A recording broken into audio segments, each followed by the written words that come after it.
वहीं बिहार विधानसभा की पहले चरण में वोटिंग में महज अब केवल 3 दिन का वक्त अब रह गया है। अंतिम समय में तमाम राजनीतिक दलों ने चुनाव प्रचार में अपनी पूरी ताकत अब झोंक दी है। इसी कड़ी में चुनाव प्रचार के लिए मुजफ्फरनगर पहुंचे देश के गृह मंत्री अमित शाह ने आरजेडी नेता तेजस्वी यादव पर जोरदार हमला बोला। अमित शाह ने हुंकार भरी और मुजफ्फरपुर में किस तरह से विरोधी कांप गए वो भी आप देखिए।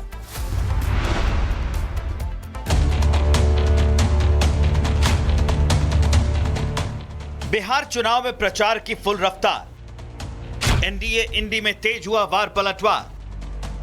शाह ने भरी हुंकार, विरोधी खेमे में मचा हाहाकार। विरोधियों पर आग के शोले की तरह बरसने वाले बीजेपी के सुपरस्टार प्रचारक अमित शाह आज मुजफ्फरपुर पहुंचे, जहां उन्होंने बीजेपी प्रत्याशी के लिए माहौल बनाते हुए एक बार जो मंच की कमान संभाली तो ताबड़तोड़ प्रहार से विरोधियों की पूरी तैयारी पर पानी फिरता नजर आया। अमित शाह ने जहां मुजफ्फरपुर के लोगों से एनडीए के पक्ष में वोटिंग की अपील की तो साथ ही उन्होंने लालू राबड़ी शासनकाल की याद दिलाते हुए लोगों को जंगल राज से मुक्ति के लिए वोटिंग की अपील की। मैं मुजफ्फरपुर वालों को कहने आया हूं, आपका वोट किसी प्रत्याशी को विधायक बनाने के लिए, किसी को मंत्री बनाने के लिए मत दीजिएगा। आपका वोट बिहार को जंगल राज से बचाने के लिए देना है। ये लालू राबड़ी के समय में 15 साल में बिहार का जो पतन हुआ वही जंगल राज आज कपड़े, चेहरा और भेष बदलकर फिर से आने वाला है। अगर मुजफ्फरपुर वाले हजारों की संख्या में आज यहां है, अगर वो तय करते हैं कि कमल निशान और एनडीए के साथियों को जिताना है तो जंगल राज को कोई नहीं ला सकता, कोई नहीं ला सकता। विरोधियों को अपने कटाक्ष से तर्कहीन करने वाले अमित शाह ने मुजफ्फरनगर की धरती पर सबसे करारा अटैक राजद नेता तेजस्वी यादव पर किया। उन्होंने महागठबंधन के सीएम चेहरे तेजस्वी यादव पर जोरदार प्रहार करते हुए कहा कि अगर तेजस्वी सीएम बने तो बिहार में 3 नए मंत्रालय खुलेंगे, जिसने विपक्षी खेमे के नेताओं को तिलमिलाकर रख दिया।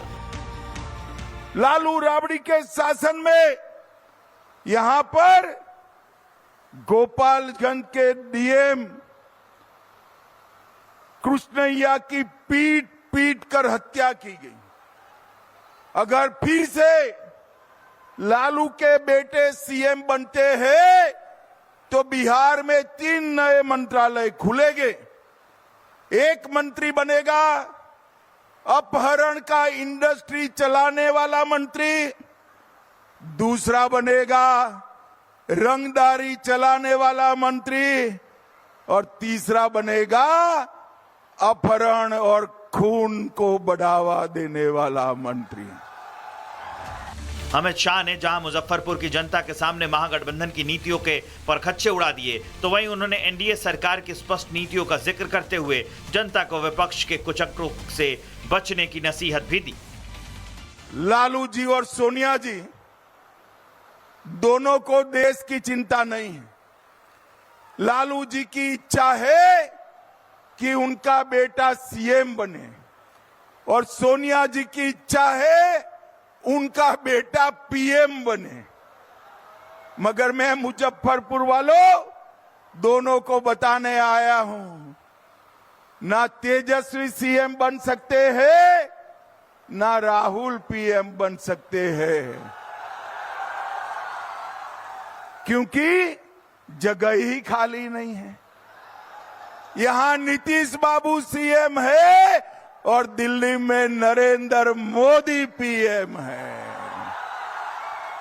आपकी इच्छा पूरी होने वाली नहीं है। आपको बता दें कि बीते रोज तक विपक्ष मोकामा में दुलार चंद यादव हत्याकांड को लेकर एनडीए पर हमलावर था, लेकिन जैसे ही पटना पुलिस ने मोकामा से जदयू प्रत्याशी अनंत सिंह के खिलाफ सख्त एक्शन लिया और उनकी गिरफ्तारी हुई, विपक्षी नेताओं की जुबान लड़खड़ाने लगी। जबकि अपराध के खिलाफ जीरो टॉलरेंस नीति रखने वाले एनडीए गठबंधन के नेताओं की जुबान उस कार्रवाई के बाद और तीखी होती जा रही है और फिलहाल विपक्ष के पास इन तीखे हमलों से बचने का कोई विकल्प नहीं दिख रहा है। Bureau report, Republic Bharat. वहीं बिहार विधानसभा के पहले चरण में वोटिंग में महज अब केवल 3 दिन का वक्त अब रह गया है। अंतिम समय में तमाम राजनीतिक दलों ने चुनाव प्रचार में अपनी पूरी ताकत अब झोंक दी है। इसी कड़ी में चुनाव प्रचार के लिए मुजफ्फरनगर पहुंचे देश के गृह मंत्री अमित शाह ने आरजेडी नेता तेजस्वी यादव पर जोरदार हमला बोला। अमित शाह ने हुंकार भरी और मुजफ्फरपुर में किस तरह से विरोधी कांप गए वो भी आप देखिए।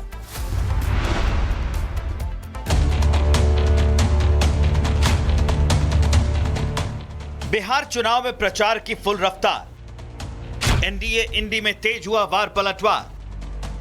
शाह ने भरी हुंकार, विरोधी खेमे में मचा हाहाकार।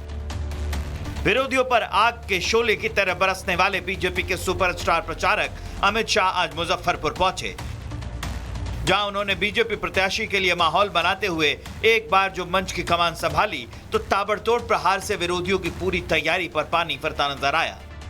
अमित शाह ने जहां मुजफ्फरपुर के लोगों से एनडीए के पक्ष में वोटिंग की अपील की तो साथ ही उन्होंने लालू राबड़ी शासनकाल की याद दिलाते हुए लोगों को जंगल राज से मुक्ति के लिए वोटिंग की अपील की। मैं मुजफ्फरपुर वालों को कहने आया हूं, आपका वोट किसी प्रत्याशी को विधायक बनाने के लिए, किसी को मंत्री बनाने के लिए मत दीजिएगा। आपका वोट बिहार को जंगल राज से बचाने के लिए देना है। ये लालू राबड़ी के समय में 15 साल में बिहार का जो पतन हुआ वही जंगल राज आज कपड़े, चेहरा और भेष बदलकर फिर से आने वाला है।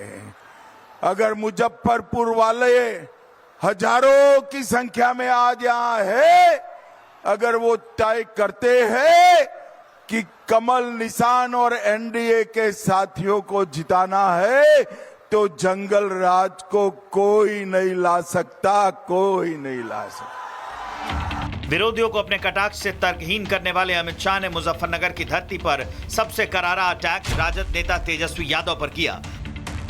उन्होंने महागठबंधन के सीएम चेहरे तेजस्वी यादव पर जोरदार प्रहार करते हुए कहा कि अगर तेजस्वी सीएम बने तो बिहार में 3 नए मंत्रालय खुलेंगे, जिसने विपक्षी खेमे के नेताओं को तिलमिलाकर रख दिया। लालू राबड़ी के शासन में यहां पर गोपालगंज के डीएम कृष्णैया की पीट पीट कर हत्या की गई। अगर फिर से लालू के बेटे सीएम बनते हैं तो बिहार में 3 नए मंत्रालय खुलेंगे। एक मंत्री बनेगा अपहरण का इंडस्ट्री चलाने वाला मंत्री, दूसरा बनेगा रंगदारी चलाने वाला मंत्री और तीसरा बनेगा अपहरण और खून को बढ़ावा देने वाला मंत्री। अमित शाह ने जहां मुजफ्फरपुर की जनता के सामने महागठबंधन की नीतियों के परखच्चे उड़ा दिए तो वहीं उन्होंने एनडीए सरकार की स्पष्ट नीतियों का जिक्र करते हुए जनता को विपक्ष के कुचक्रों से बचने की नसीहत भी दी। लालू जी और सोनिया जी दोनों को देश की चिंता नहीं है। लालू जी की इच्छा है कि उनका बेटा सीएम बने और सोनिया जी की इच्छा है उनका बेटा पीएम बने।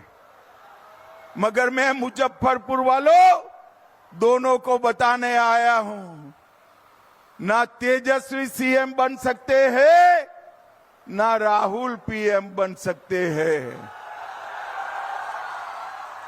क्योंकि जगह ही खाली नहीं है।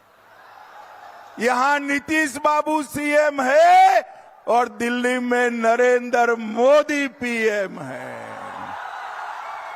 आपकी इच्छा पूरी होने वाली नहीं है। आपको बता दें कि बीते रोज तक विपक्ष मोकामा में दुलार चंद यादव हत्याकांड को लेकर एनडीए पर हमलावर था, लेकिन जैसे ही पटना पुलिस ने मोकामा से जदयू प्रत्याशी अनंत सिंह के खिलाफ सख्त एक्शन लिया और उनकी गिरफ्तारी हुई, विपक्षी नेताओं की जुबान लड़खड़ाने लगी। जबकि अपराध के खिलाफ जीरो टॉलरेंस नीति रखने वाले एनडीए गठबंधन के नेताओं की जुबान उस कार्रवाई के बाद और तीखी होती जा रही है और फिलहाल विपक्ष के पास इन तीखे हमलों से बचने का कोई विकल्प नहीं दिख रहा है। Bureau report, Republic Bharat.